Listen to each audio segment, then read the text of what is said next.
Okay, 3, 2, 1, let's jam. Cowboy Bebop is a full-on live-action remix, or maybe a cover of the beloved anime series from 1998. Either way, Netflix gave us some new, albeit familiar adventures featuring everyone's favorite non-Mandalorian, non-Metroid chasing space bounty hunters. And while some changes to the source material will undoubtedly be divisive with fans, the team behind the new show clearly paid very close attention to Cowboy Bebop's anime inspiration.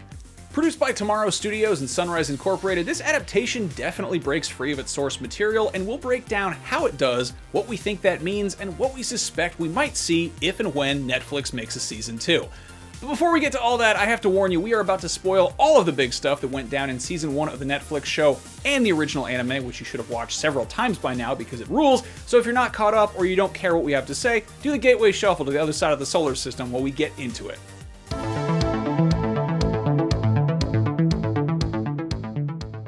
Okay, you know the drill. The Bebop is home to a ragtag crew of down-on-their-luck bounty hunters and other riffraff. Spike Speigel has left a life of organized crime behind him to chase space crooks, which he does alongside his partner, Jet Black, an ex-cop, bonsai enthusiast, and captain of the Bebop. Oh yeah, and in live action, he's a divorced dad too.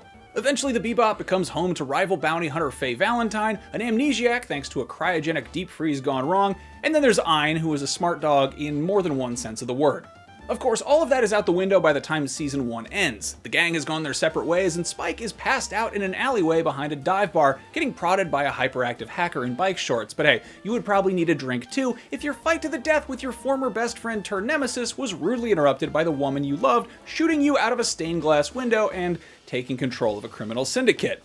Man, that sounds like a bad dream. Really, that ending is sure to be divisive among Bebop fans, but one thing is for certain. Netflix's Cowboy Bebop is not a straight-ahead remake, and Season 1 sets up a ton of possibilities for where it could go next. But first, let's recap how we got here. After Spike and Jet bust up a casino robbery and collect an underwhelming reward, Spike goes after a guy named Asimov, a wanted man on the run with his girlfriend who's pregnant with a bouncing baby stash of hard drugs. Rival bounty hunter Faye Valentine is also on his trail, but long story short, neither one of them nabs Asimov because a bunch of goons from Spike's former gang, the Red Dragon Syndicate, show up. Spike kills them all, protecting his identity and leaving his past behind him for good. I'm just kidding. One guy survives and reports back to his boss Vicious, who immediately recognizes the handiwork of Spike, or rather, Fearless, which, surprise, is his real name. That's another new addition to the show. We'll get back to that in a second. Hang tight. The first episode of the live-action show bears a ton of similarities to the first episode of the anime, but it also clearly remixes a bunch of elements. This is a trend that continues throughout Season 1, and we see Spike and company cross paths with a rogues gallery of familiar faces, including notorious pet thief Abdul Hakim, from whom Spike and Jet liberate Ein the Corgi. Then there's the self-explanatory Teddy Bomber, who's a guy named Ted who blows things up in a bear costume, and a group of eco-terrorists who are trying to raise awareness for the Ganymede sea rat because their mom said so, and of course Jet settles a score with an old quarry from his cop days named Uday Taksim. Occasionally, live-action Bebop shakes things up. In the anime episode Brain Scratch, Spike takes a bounty on Dr. Londes, an increasingly influential cult leader who turns out to be a hacker stuck in a coma. In the live-action show, a hacker informant named Radical Ed sends a tip about a bounty on Dr. Londes, the cover for one Sai Baba, the leader of a now-defunct cult who's been wanted for ages. Dr. Londes turns out to be a rogue AI. However, this episode uses Spike's time spent in Brain Dream VR as a vehicle for more info on his relationship with Julia. We'll get back to her. Meanwhile, Pierrot LeFou is still an insane cybernetically enhanced assassin who flies, deflects bullets, and dresses like a clown, but in this case, he's been hired by Vicious to kill Spike, and instead of being afraid of cats, he's afraid of dogs because the lab where he had experiments done on him was also doing weird cyborg stuff to corgis, including Ein, who Pierrot is able to hack into to make a Skype call to the Bebop.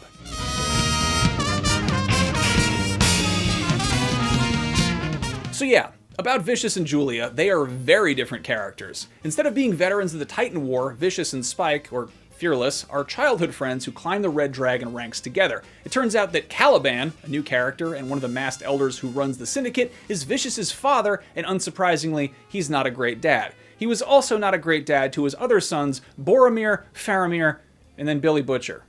It's a shit world out there. You can't rely on no one, like yourself. Anyway, while hanging out at a nightclub run by a woman named Anna, who runs a convenience store in the anime, Vicious and Fearless are both smitten by a singer named Julia. Vicious sweeps her off her feet, and Fearless plays it cool despite clearly having a thing for her. Long story short, Vicious lives up to his namesake and basically starts a gang war. While he's brutally murdering the member of a rival gang in the middle of the street, Fearless and Julia hook up and apparently spill rosé all over the floor. Vicious went too far, and to squash the gang's beef, Fearless is sent to kill Vicious, which he can't bring himself to do, so instead he basically kills the entire rival gang to clean up Vicious's mess, and then tries to get the hell out of the Syndicate, because clearly things are getting messy. Caliban, being even more vicious than Vicious, sends his son to kill Fearless to prove himself to the Syndicate. Vicious attempts to do so, but obviously doesn't succeed, and Fearless finds a new life as Spike, and Vicious and Julia live happily ever after, except, not, because Julia is trapped in an abusive relationship with a murderous psychopath. Anyway, fast forward to the tail end of Season 1, Vicious coordinates a coup against the Elders of the Syndicate that involves a whole lot of double-crossing. I'm not even going to try to explain, but he gets it done, and he's in charge of the Red Dragon Syndicate.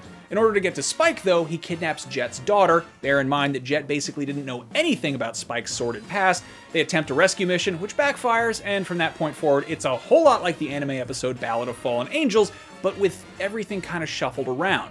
Spike and Jet get tied up in a cathedral, and Faye rescues them with a hail of gunfire.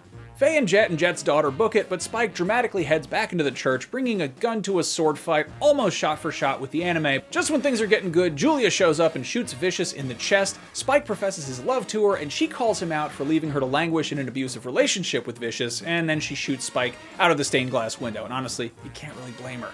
Now Vicious is her prisoner, and since no one's allowed to see the Syndicate Elders because they wear those little masks and everything, there's nothing weird about the big boss's wife speaking on his behalf, which means that Julia just became head of the Red Dragon Syndicate. And with that, we're basically back to where we started. Faye has packed her bags, hugged Jet goodbye, and Spike is getting prodded by none other than the radical Miss Edward Wong Hao Pepelu Tivruski IV, better known as Ed.